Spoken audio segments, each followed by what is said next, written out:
Assalomu alaykum. Bugun sizlarga qatlama pishirishni ko'rsatib beraman. Bizga kerak bo'ladi suv va tuz.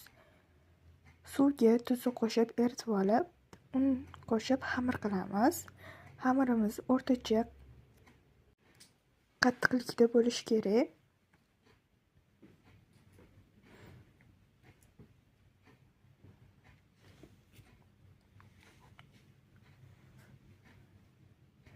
Xamirni qo'limizda keyin qorib olamiz, yaxshilab mushlab.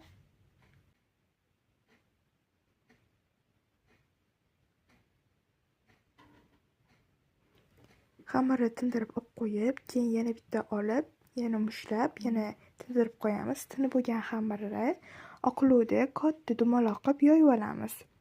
Unga eritilgan margarinni quyib, yaxshilab surib olamiz.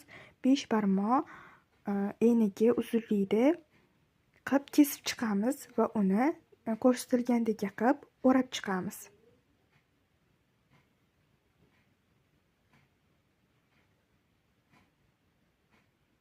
Menda bundan ikkita chiqdi. Keyin qo'limiz bilan ezib olib, shunaqa ikkita qilib olib qo'yamiz buni.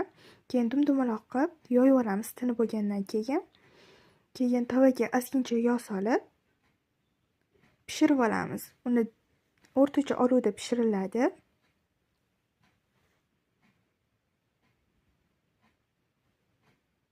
Aylantirib pishirasizlar. Keyin uni qopqog'ini ozgincha yopib qo'yamiz.